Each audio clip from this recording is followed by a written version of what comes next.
Madam Administrator, hi, good morning.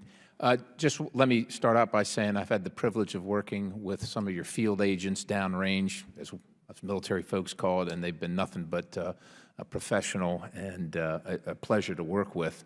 I do have a question, however, regarding the West Bank and that foreign assistance through your organization, as I understand it, exceeds $363 million for FY17, which is moving away from the $80 million reduction from last year. And to date, Palestinians have received nearly $5 billion in assistance from the United States, which is more aid per capita, according to the figures I have, than any other people. I'm just curious about how you use the power of that financial influx into the PA to kind of influence the Palestinian Authority when President Abbas makes a statement claiming that the recent stabbing attacks in Israel represent a popular, peaceful uprising. And while in 2014, 81% of Palestinians believed that there was corruption in the Palestinian Authority, and as well an EU audit showed that the PA mismanaged over $3 billion from 2009 to 2013. So, taxpayers are working hard, and they're paying their taxes, and we're sending money to the PA, who then it's alleged to, and I don't know if this is proven, I think it is, but I'll just say alleged for these purposes, to pay a stipend when individuals carry out and conduct terrorist attack and end up in prison. Then their family gets a stipend for that, and the more horrific the act, the higher the stipend. How do we, as a federal government, leverage the money we spend, a fantastic amount here, $363 million, maybe not much in the scope of the trillions of dollars that we budget annually and spend, but how do we leverage that to minimize these horrific acts and get a good value out of the taxpayer dollar? Thank you for your question and for your kind comments about our people. I would agree with you. They are nothing but terrific. USAID's role in these environments, and this is a tough one, is to try to build the capacity of fundamental governance so that the needs of people are served. In this environment, we work through partners. We do not simply hand over the money. We vet, we audit, and we track it very closely.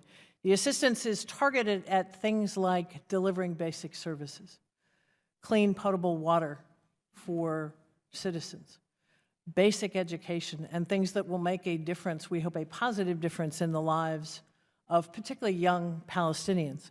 In terms of leverage, I think there are two things. One, that presence and engagement enables our State Department to undertake its diplomatic efforts. I think on our side as USAID, it allows for engagement with people, and again, particularly young people, to try to encourage something different, quite frankly, than what we have seen.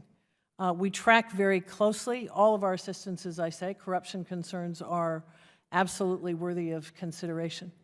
But I think it's our view that this kind of engagement is critically important to building capacities that are needed, but also to ensure engagement with the Palestinian people, and particularly young people. And I would agree with those things, the infrastructure, the engagement. I think those are good things, but money being fungible, do you get the sense that to a certain extent, while American citizens and taxpayers are helping to pay for infrastructure and better governance, that's the money that the PA has other places that could be used for that? Instead, they use it to build tunnels into Israel and support their other nefarious activities. And how do you balance that? And how do you, again, how do you leverage that? I mean, the things that you said are very aspirational and they're great, but at the same time, the taxpayer in my district sees us funding, and many times, terrorism. And people that hate America, hate Israel, our ally, and hate the West, and are committed to the destruction of those things, and we're helping pay for it. What do I say to them? I think that's a fair question. I think the first thing you can say to them with confidence is we do not fund terrorists, and we very closely track our assistance to ensure that at an individual or any other level that does not happen. I think as a matter of policy, and we work under the auspices of our foreign policy, there is a decision and a view, again, that there is a need to build that fundamental capacity on the ground. And as I say, I think our State Department is able to use that engagement and our presence in what we do as USAID to press the Palestinian authorities to move in a different direction. The gentleman's time has expired. Thank you, Mr. Chairman. Thank you. The